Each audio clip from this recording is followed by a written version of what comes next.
Coucou YouTube, ça fait longtemps. J'ai été pas mal occupé ces derniers temps. Du coup, j'ai pas pris le temps de refaire des vidéos YouTube alors que j'aime beaucoup ça. Donc écoutez, c'est le moment d'y remédier. On se retrouve aujourd'hui pour faire une FAQ et en même temps un petit chit-chat make-up, vous voyez, parce que écoutez, j'avais envie de me faire un petit peu belle aujourd'hui pour aucune occasion spéciale. Juste j'avais envie, je sais pas, de m'apprêter un petit peu, de mettre une jolie robe, un petit châle. Voilà, donc c'est le moment et autant le faire en répondant à vos questions finalement. Première étape de tout bon maquillage, s'attacher les cheveux, ressembler à rien du tout, mais c'est pas grave, c'est provisoire. La première question qu'on m'a posée sur Instagram, c'était qu'est-ce qui a été le plus dur dans ton parcours de transition? On commence dans le vif du sujet. Ce qui a été le plus dur dans ma transition, franchement je sais pas trop. Je pense que c'est le moment où je me suis vraiment rendu compte qu'en fait on n'allait plus du tout me traiter de la même façon qu'avant. Parce que c'est vrai que avant la transition, voilà, comme vous savez, société patriarcale, blablabla, je suis pas ici pour vous apprendre ce que vous savez déjà. Donc avant tout ça, la vie fut belle. Enfin la vie fut belle, j'étais très complexé, voilà, j'avais beaucoup de mal-être intérieur, mais disons que dans la vie de tous les jours, voilà, j'étais un peu la queen de la société, quoi.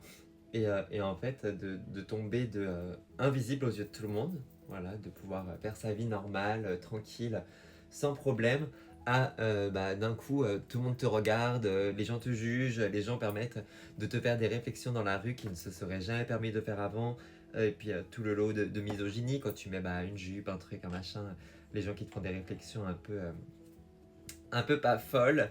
J'avoue que c'est ça qui a été vraiment le plus dur. Je m'y suis faite, parce que de toute façon, c'est pas comme si j'avais d'autres options que de m'y faire. Donc je m'y suis faite, mais c'est vrai que je pense que c'est vraiment ça qui a été le plus dur, euh, même peut-être plus que la dysphorie. Donc pour ceux qui débarquent, c'est quoi la dysphorie? La dysphorie, c'est le mal-être qu'on ressent quand notre physique ne correspond pas à notre esprit. Et, euh, et je pense qu'en fait, le regard des gens et, le traitement différent qu'on me faisait subir m'a plus fait souffrir et a été plus difficile que la dysphorie en elle-même. Bien que la dysphorie c'est quelque chose d'affreux, mais disons que voilà, c'est ma réponse. Deuxième question, c'est une question couture qui nous a été posée par une abonnée qui me dit as-tu déjà pensé à faire des tenues pour les drag queens slash drag kings, des choses qui donnent plus de place à la créativité? Alors, oui, j'y ai déjà pensé. Et c'est vrai que voilà, moi j'aime beaucoup créer, etc. Et avec ma boutique, je fais vraiment du prêt-à-porter. Et en fait, je travaille par collection. Donc ça veut dire que c'est pas des pièces uniques. Voilà, et puis vous voyez, je fais des modèles quand même simples de la vie de tous les jours. C'est pas de la couture de spectacle, on va dire. Et c'est vrai que tout ce qui est milieu du drag, qu'il soit masculin, féminin ou flouté entre les deux, c'est vrai que ce sont des milieux très artistiques, on peut vraiment s'exprimer et vraiment créer plein de choses sympas. Alors, est-ce que j'y ai déjà pensé? Oui, j'y ai déjà pensé. Est-ce que je vais le faire pour l'instant? Je pense pas. Enfin, je pense faire des coutures classiques, on va dire, vous voyez, pour faire des bikinis classiques, des lingeries classiques, des ensembles classiques. Mais je ne pense pas faire vraiment des tenues complètes, on va dire. Bien que je sois pas fermé à l'idée. Mais si un jour j'ai le temps et que quelqu'un est intéressé, bah écoutez, ça sera avec plaisir parce que c'est vrai que c'est un monde qui est génial et moi j'aime beaucoup le monde du drag. Là je passe au blush, hein, comme vous avez pu le voir. Moi je suis une fan de blush. Bref. Euh, et euh, et qu'est-ce que je vous disais? Je sais plus. Oui, le drag c'est un super art qui est trop souvent dénigré, bien que ces derniers temps il y a quand même une certaine hype autour du drag. Donc moi je trouve que ça pourrait être pas mal de travailler avec des drag queens, de faire des tenues et tout, ça pourrait être super chouette. C'est quelque chose qui pourrait me plaire, je pense. Oui, toujours mettre un petit peu de blush au bout du nez, histoire de faire un petit peu cute. Enfin bon, voilà pour la réponse. Je pense que ça m'intéresserait bien de collaborer avec des drag queens. Pour le moment, c'est pas encore arrivé, mais écoute, à l'avenir, qui sait? Alors, là, j'ai une autre question. Pareil, couture, qui me dit ferais-tu des pièces pour les personnes qui ne tuckent pas? Alors, le tucking, c'est quoi pour celles qui débarquent? Le tucking, c'est l'art de cacher son intimité quand on était une femme transgenre, de la lisser, etc. pour avoir une apparence vraiment féminine et vraiment très lisse. Donc moi je suis couturière, donc je fais ces pièces tuckantes, gainantes, je fais ces gaines, je fais de la lingerie. Oh Seigneur! La poudre s'est complètement renversée. Ah, la poudre s'est cassée. Non! Ah, j'en ai mis partout! Hi. Ah punaise! Bon bref, catastrophe réparée, mais voilà, la poudre est en burn-out. Donc par rapport au dessous non gainant, c'est des choses que je proposais avant sur la boutique. En ce moment, je les propose plus pour une question de temps. Je pense en reproposer à un moment. Jusque-là, voilà, je rajoute mes articles petit à petit. Et aussi, je voulais en profiter pour faire une petite parenthèse. Bon, je parle tout le temps de tucking parce que c'est mon business, c'est ça que je vends, c'est ça que je propose, etc. C'est ça qui m'a fait connaître. Mais je voulais quand même rappeler que le tucking, c'est pas du tout obligatoire quand on est une femme trans. Il y a beaucoup de filles qui ne se sentent pas voilà, complexées ou qui n'ont pas forcément envie de pratiquer le tucking. Et puis il y a aussi d'autres personnes qui ne peuvent pas pratiquer le tucking à cause de douleurs, à cause de sensibilité ou quoi que ce soit. Et je voulais quand même rappeler qu'il n'y avait pas de problème avec ça et que vous restez, voilà, que chacune est valide et que chacune fait comme elle peut et comme elle veut avec son corps. Donc il n'y a pas de, il y a pas de discrimination anti-tucking, vous voyez ce que je veux dire? Mais oui, ça c'est des produits que j'aimerais bien reproposer pour nos sœurs qui veulent quand même avoir des dessous qui soient adaptés à nos morphologies, mais sans forcément passer par une gaine, quoi. Et là, je mettais mon super highlighter que j'ai bien creusé. J'aime trop cet highlight parce qu'en fait, il est hyper léger, mais il est quand même présent. Moi, j'aime bien tout ce qui est, voilà, nude. Je suis pas la fille qui me maquille le plus et le mieux. Et je suis pas celle qui fait les plus gros maquillages. Malheureusement, je n'ai pas ces capacités. Mais écoutez, on fait comme on peut. Alors là, on a une question hyper intéressante qui me dit: est-ce que tu as une perte de plaisir dans ta passion du fait d'en avoir fait ton métier? Alors ça, c'est une question qui est très bien, je trouve, parce que comme vous savez, moi la couture, j'ai appris la couture quand j'étais enfant. C'est ma grand-mère qui m'a appris la couture. Ça a toujours été une passion pour moi. J'adore la couture, j'ai toujours aimé la couture. Et c'est vrai que maintenant c'est mon métier, donc j'en fais vraiment matin, midi, soir, toute la journée, je fais de la couture. Alors, vous dire que c'est exactement comme avant, ça serait mentir. Parce que c'est vrai que maintenant, quand je rentre à la maison, j'ai plus envie de coudre, j'ai plus envie de me faire des choses pour moi parce que voilà, j'y passe déjà la journée. Mais pour répondre simplement à ta question, non, la passion de la couture ne m'a pas quitté. Et même si je le fais tous les jours, ça reste quelque chose qui est très ancré en moi. Et c'est vrai que moi, la couture, ça a toujours été mon évasion. Et ça continue encore aujourd'hui.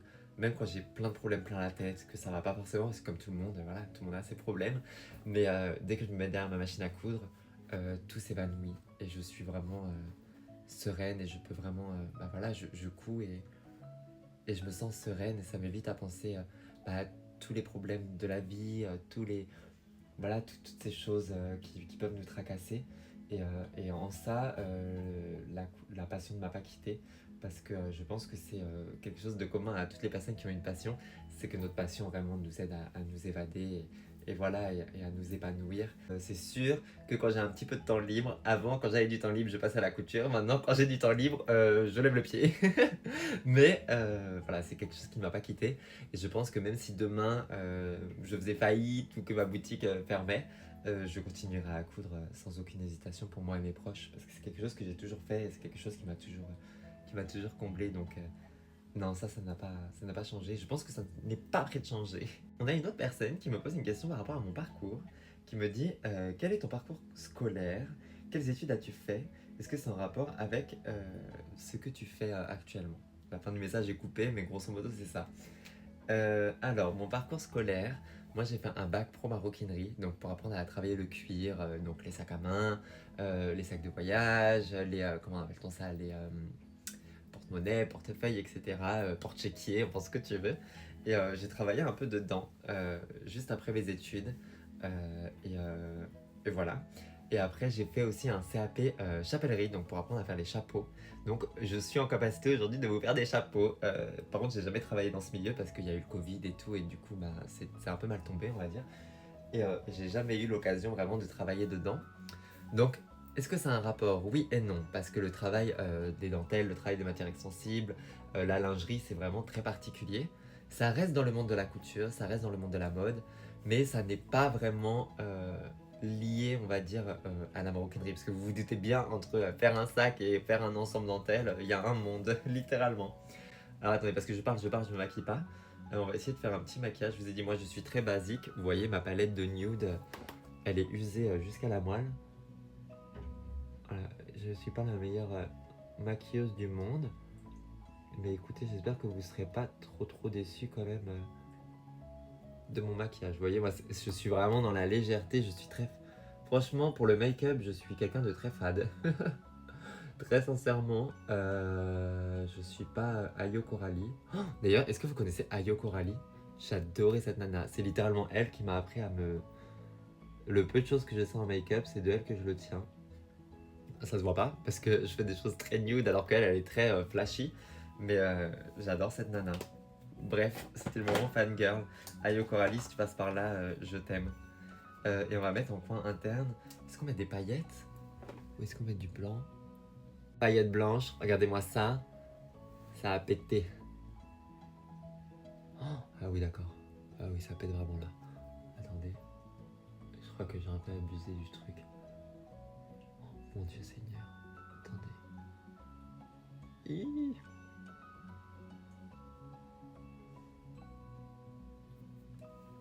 Ça va, c'est cute, non? Moi, c'est mignon. J'aime bien. J'aime bien. Notre question d'une abonnée qui me dit es-tu croyante? Et quel est ton rapport à la religion? Alors, pour celles qui me suivent, vous savez que je suis croyante. Mon rapport à la religion, bah écoutez, il est positif du coup, c'est quelque chose qui m'apporte beaucoup de sérénité dans la vie de tous les jours. Avoir la foi, c'est quelque chose de merveilleux qui nous aide à affronter à affronter les méandres du quotidien, si je puis me permettre. Et voilà, après c'est vrai que quand on est une personne transgenre, euh, il y a beaucoup de filles qui s'éloignent de leur foi, qui avaient beaucoup de leur foi avant leur transition de genre, et qui, en transitionnant de par leurs propres préjugés à elles, de par ce qu'elles ont appris quand elles étaient enfants, et puis de part aussi de certains croyants, s'éloignent beaucoup de leur foi. Et moi, je ne suis pas ici pour vous sortir des versets ou des sourates, je ne suis pas ici pour faire un grand débat religieux, pas du tout, j'en suis pas en capacité. Il y a des savants dans la religion qui sont beaucoup plus instruits que moi, qui pourraient donner leur avis. Et d'ailleurs, ce sont des avis très mitigés. Il y a des savants qui vont partir du principe que c'est complètement incompatible avec la religion, la communauté LGBT, la transidentité, etc. Il y a d'autres savants qui trouvent que non, c'est quelque chose qui est complètement cohérent et que même il y a des explications dans la Bible, dans le Coran, etc. Moi, je ne suis pas ici pour parler de ça parce que je n'ai pas la connaissance nécessaire pour vraiment vous faire tout un... Voilà, si même les savants entre eux se disputent, je suis qui moi pour vous dire? Mais par contre, ce que je peux dire sans hésitation, et c'est ce que je pense au plus profond de mon cœur, c'est que je pense que même si on part du principe que notre existence est un blasphème, que notre existence est un péché, je pense que déjà nous savons que Dieu est miséricordieux, et je pense que Dieu préférera toujours un pécheur qui l'aime au plus profond de son cœur, plutôt qu'un pécheur qui lui tourne le dos. Donc quoi qu'il arrive, vos croyances sont légitimes. Quoi qu'il arrive, vous avez votre place dans n'importe quel lieu saint, dans n'importe quel lieu culte, parce que je suis personnellement persuadé que Dieu préférera toujours une brebis égarée qui l'aime plutôt qu'une brebis égarée qui le rejette. C'est mon avis personnel sur la question et c'est la vision que j'ai de la foi, de la religion. Et je pense qu'il est important aussi de le dire parce qu'il y a beaucoup de filles qui s'éloignent de leur foi. Et je trouve que c'est dommage parce que voilà, quel que soit nos péchés ou quelle que soit notre identité, je pense que voilà, nous avons tous le droit de nous en remettre à Dieu, nous avons tous le droit de l'honorer, nous avons tous le droit de le prier, de l'aimer et de le vénérer en fait simplement. Donc je pense que ça n'est clairement pas incompatible. En tout cas, c'est ma perception et mon interprétation. on va dire. Alors là, il y a une autre personne, un sujet beaucoup plus léger, on va dire, qui me dit si tu en as fait, au bout de combien de temps sous... Alors attendez, je comprends pas trop. Au bout de combien de temps sous HRT, je pense que ça doit être hormone, est-ce que tu as fait du laser? PS, j'adore ta voix. Alors déjà, merci, c'est très gentil. Et le laser, tu peux commencer, si c'était ça le sens de la question, je suis pas sûre, mais si c'était ça le sens de la question, le laser, tu peux le commencer même quand t'es pas hormoné, hein. Il y a des personnes, même des hommes cis, qui font du laser et il y a pas de problème. Et moi, j'ai fait du laser, comme beaucoup. Voilà, ça fait mal. Ça fait mal. Pour celles qui savent pas c'est quoi le laser c'est une technique en fait d'épilation définitive. En effet, je crois que j'ai commencé les hormones et en même temps j'ai commencé le laser à l'époque. Ça fait déjà plus de 5 ans, je crois, que j'ai commencé les hormones. Le temps passe vite. Enfin bon. Là maintenant, je vous montre mon indispensable. C'est, vous voyez, mon petit col que je mets sous mes yeux. Je ne jure que par ça. Je ne mets plus de eyeliner depuis un petit moment déjà parce que c'est compliqué à mettre. Et voilà. Comme je vous ai dit, je suis pas la pro du make-up. Alors attendez, parce que le but c'est pas de s'en foutre partout. C'est littéralement mon indispensable. J'adore. Maintenant, petit mascara, après petit rouge à lèvres, et puis ça sera bon, hein, on sera rendu. Punaise. Accident, accident, c'est mon RAS. Mon petit mascara, petit rouge à lèvres, et après je pense qu'on sera bon. Vous voyez, moi je vous ai dit, je suis pas la pro du make-up, mais je fais simple mais efficace. Ça c'est le mieux et l'ennemi du bien, comme on dit, ou le bien et l'ennemi du mieux, je sais plus. En tout cas, simple, efficace, voilà, c'est ma philosophie. Petit mascara de chez Super U. Oh, la honte. La youtubeuse en carton. Te trouves-tu aussi fabuleuse que je te trouve fabuleuse? Ça c'est très très gentil, merci beaucoup. Ça me touche beaucoup. Est-ce que je me trouve fabuleuse? Non, pas forcément. Pas forcément. Je me trouve plus souvent à côté de la plaque et un peu perdue dans la vie que fabuleuse. Mais en tout cas, merci beaucoup, ça me fait très très plaisir, vraiment. Après, on a une autre personne qui me demande es-tu célibataire?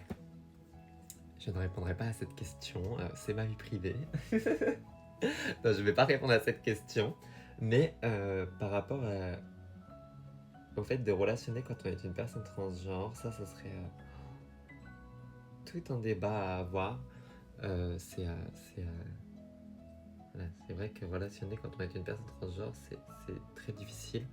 Moi, pour celles qui savent pas, moi je suis hétérosexuel, je sors avec des garçons et c'est vrai que voilà, c'est pas toujours facile, bien que plus le temps passe, plus je m'en fiche en fait de tout ça parce que voilà, il faut bien avancer dans la vie.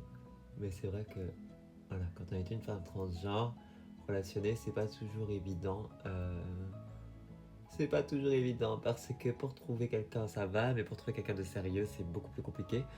Là je vais pas vous donner un grand message d'espoir. Je sais que c'est très très compliqué pour beaucoup d'entre nous. Malheureusement, peut-être qu'un jour ça ne le sera plus, mais j'en doute. En tout cas, écoutez, voilà, hein, ne perdez pas espoir les filles et ne vous rabaissez pas. Si vous savez ce que vous voulez et où vous voulez aller, et ben écoutez, allez-y à fond et comment dire, ne vous rabaissez pas par rapport à un garçon, n'acceptez pas ce que vous n'avez pas envie d'accepter juste parce que vous dites que vous ne trouverez pas mieux ou parce que vous dites que c'est ce que vous méritez parce que vous êtes une trans, etc. Ça, en 2025, on ne veut plus de cette mentalité. Donc voilà, ça c'est fini. Ça c'était voilà, les années 1905. Maintenant, on va de l'avant, on sait ce qu'on vaut, nous sommes belles, nous sommes jeunes, nous sommes intelligentes. Et en tout cas, il ne faut pas se rabaisser et il faut savoir ce qu'on veut. Maintenant, on va passer au rouge à lèvres, la touche finale d'un make-up. Petit rouge à lèvres NYX, petit gloss, toujours en simplicité. Vous savez, moi je vous ai dit, je suis pas celle qui va faire les... Attendez. Hi.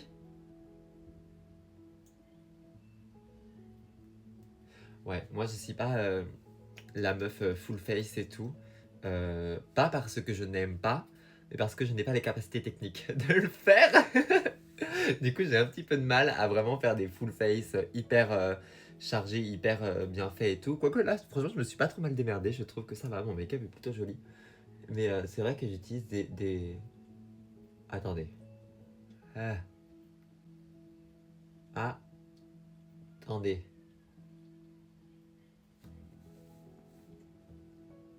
Oui, je vous disais, c'est vrai que moi j'ai la chance d'avoir une peau qui n'est pas acnéique ou quoi que ce soit. Euh, du coup, c'est vrai que j'ai tendance à utiliser des produits qui sont très en transparence. J'utilise pas des trucs trop pigmentés et tout. Du coup, même si ça n'est pas parfait, c'est pas grave. J'ai une petite marge d'erreur dans le make-up. Et franchement, ça, c'est vraiment la chose que je conseille à toutes. C'est si vous n'êtes pas une professionnelle du make-up comme moi, prenez des produits qui sont en transparence. Parce que très sincèrement, voilà, je trouve que ça change la vie. Maintenant, évidemment, le petit coup de Pchit Pchit de Sephora, qui est là depuis, je pense, au moins 2 ans dans mes tiroirs. Mais écoutez, petit coup de Pchit Pchit, un tout petit coup, pas grand chose. Et voilà, petit make-up fini, petit FAQ tourné. Euh, et voilà, j'ai envie de vous dire, voilà. Je vais nulle part ce soir, hein. Je suis vraiment maquillée juste pour la FAQ. Je vais peut-être faire 2-3 photos, l'histoire de voilà, rappeler un peu aussi que je peux être un petit peu apprêtée, un petit peu jolie. Mais, mais écoutez, je vais nulle part. Malheureusement, je suis une... voilà, moi, il faut savoir que je suis une... comment dire? Une ermite. Je suis très bien dans ma taverne. Dans ma taverne, dans ma tanière. Oh là là. Je vais essayer d'être un peu plus présente sur YouTube parce que c'est quelque chose que j'aime. J'aime YouTube. J'aime bien vous parler plus longuement parce que c'est vrai que sur TikTok ou Instagram, ce sont quand même des vidéos relativement courtes. On ne peut pas vraiment prendre le temps de parler longuement, alors qu'ici c'est vraiment l'endroit fait pour, j'ai envie de vous dire. Donc écoutez, attendez, je sais jamais quoi faire avec mes cheveux.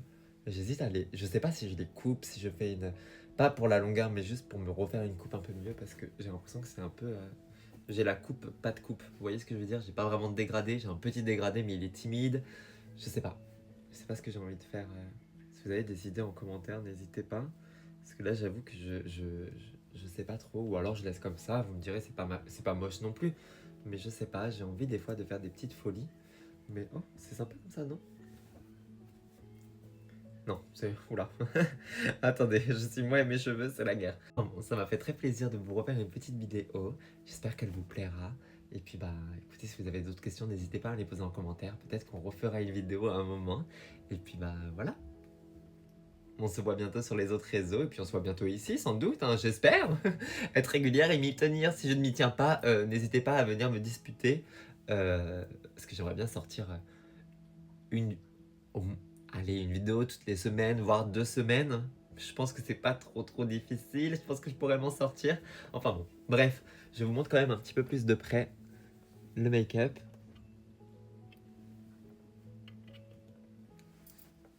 Voilà. Bisous tout le monde. On se voit bientôt. Bisous.